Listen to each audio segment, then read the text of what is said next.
August ni somni pakhat sang ni somni paruk ani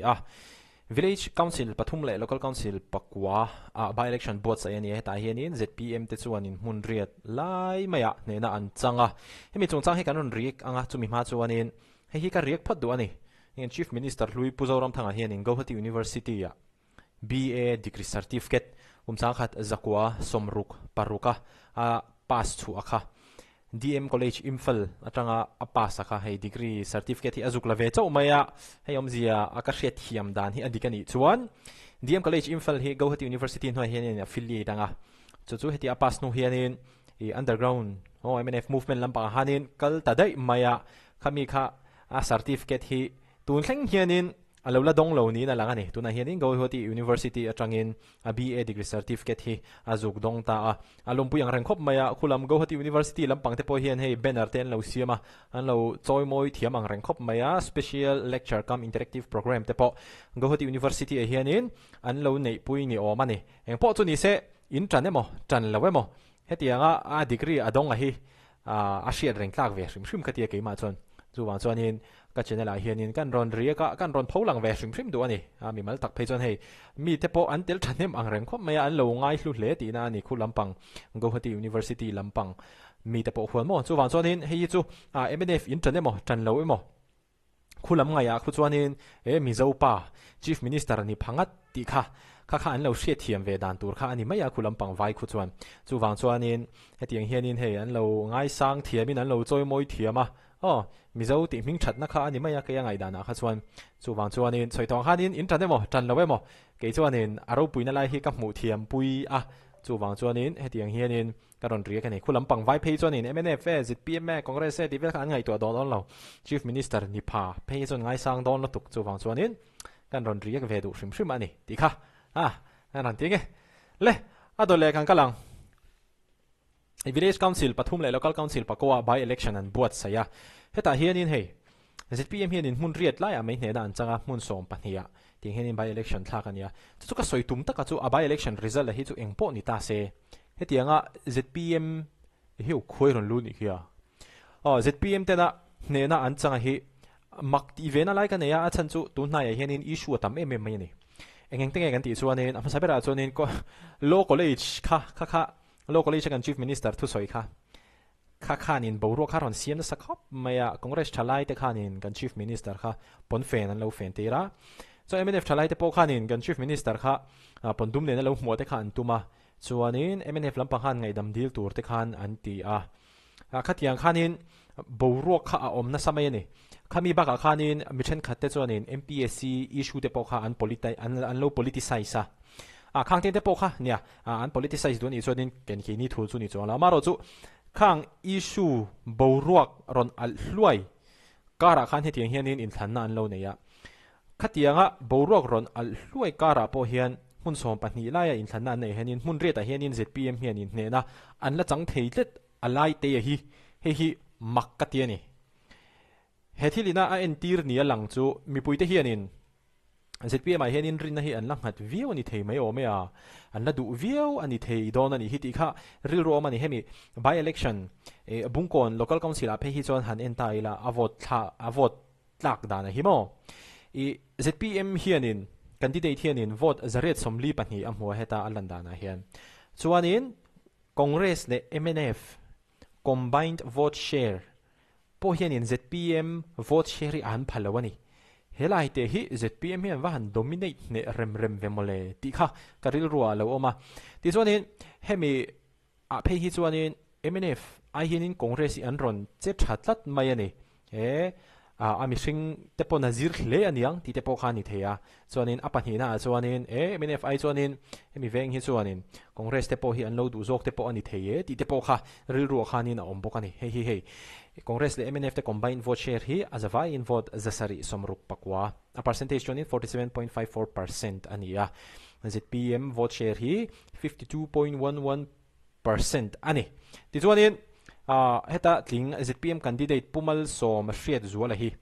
ama hnai ber tu candidate ina phak lo na chu vote zani somnga panga ani mihring zani somnga panga tiang zong hanin han sai tai la atam le tem atam dan le tem dan na te po kan thre thiam le zualin rin omani kha ani karil ru thil ron om chumo chonin hemi result hian en le tai la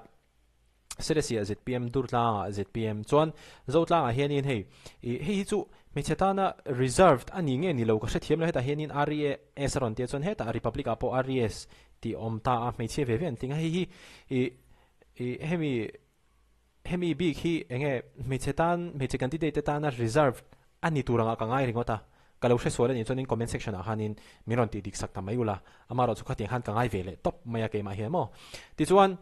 hei hian ni ka mi ta la le ta ni luang mol i nu zd common le zd lal eng moi ani hi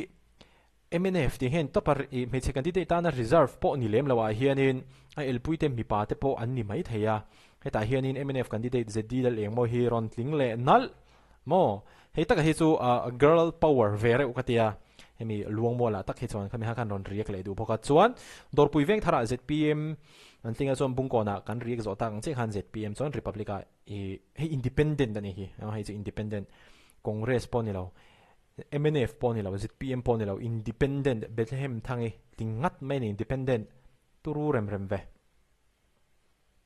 ti chuan Salem venga lalrem sa ZPM chuanin heta zotlanga ZPM chuan bung huna ZPM reserve heta po ZPM antinga chuan East Lungdara ZPM chuan bil khuthir sauta Congress anting tha an hi chuanin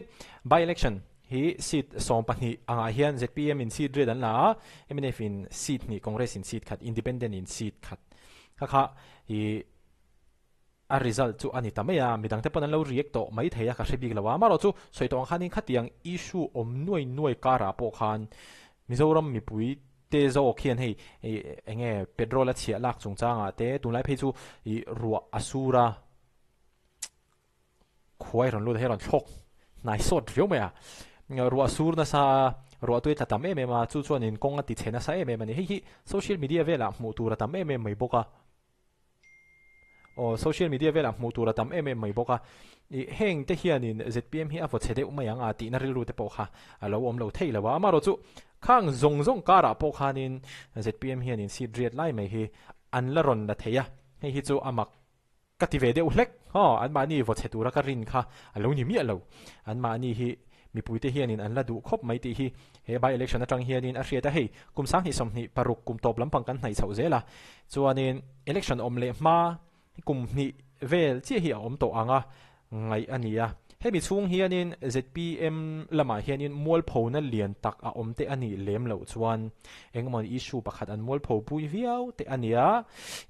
opposition lampangina an ron khel fu viau te ani lem lo chuan kumsang hi somni pare ta po hianin ZPM tlin na chan chi ala sang ang reng khop maya ti kha ngai dan kha om theita ani amaro chu ma hun thriat ani lawa election ron om le ma kumsang hi somni pare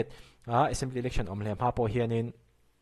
boro ga hi chu la in thak lok thei ani ti ero kha chu kan thria thiam angai ani ti chuanin heta hianin kan lom tak set ani local council village council by election nei zo ta ka ZPM party in mun riat lai maya ne na kan chang hi kan lom tak set ani ti in ZPM lampang chuan hetiang hianin thuan ron chuwa boka ti chuanin ZPM thalai te hianin na an ron ti fu ka deu pakhat ka ti chu mitam tak chuanin lunglei police special investigation team te kha an fakna sa em mani kha kan chief minister te po khan an ron faka ti khan minister dang te pon ti khan an ron faka MLA dang te pon an ron faka mi puita pon kan police te kan chuang em mani hemi molthom north leirol alaram din pui 12 thina chungchang khan mo amaro chu ZPM thalai te hianin ami police lampang en call tu home chang tu minister puke sap danga kha an ron fak nal maya hi chu an ron ti tha ka ti khop mai ZPM thalai te anti om tak an ron te anacha an ron shia ka ti khop mai chan chu ati rang hanin ke bo hang ka longa event deu hetiang thila chuanin a concerned minister ate hi fakna thu hi aron richuang ngal wat thina hi du ai chuanin an ron ti chuak har set ka ti hei dar kar ni kalta vela han an ron posa pos lo ai chuan a tha tho thawa ZPM thalai te hetiang zo a hi chuanin an ron thur chuak nal khop mai ti kha kan riek vele du ani ti chuanin kan hmal loka kan hmun election lo om tur hi a nga hlel om ka ti eng tin nge boru kan om chawang chuanin amma kumsang hi somni pathuma vote la nei lo kumsang hi somni pare ta yo kumsang hi somni pare ta vote nei tur kha an tam to mai ani thalai te zinga po mo chu wang chuanin kan political party te zinga hianin Instagram mang thiam social media mang thiam Facebook YouTube mang thiam te po hianin advantage te po hi an nei viau thei ani heng thung changa po hian a chan chu tuna hianin central lampanga hianin pumodi hianin ni khat chungin minister tin te hian university ama college pakhat agency zirlai te nena interaction nei turin te po khanin thu chuak te kha omvel to ni tuna hian mo khatiang kha ania central lampang po huanin agency hi an ngai poimo view mai tuna hian a chan chu hei tuna te po kum som chung te meu india na lati ngai india na ti to lo sugar te po hi india ram po na train an lalu don ani a chan chu chini sugar tam taka hi E20 petrol siam nan khanin alo la penga khami wang khanin tlemina in dai lo deu hlek dona hi tuna hianin central sarkar be nan hianin mitam tak hianin an mangna se mema khatiang kha thilom dana nia chu wang chuanin kumsang hi somni pret election a hianin eng party ber hianin nge thalai te hi pangti hi hriat achak om khop mai video like anin hmole theu donia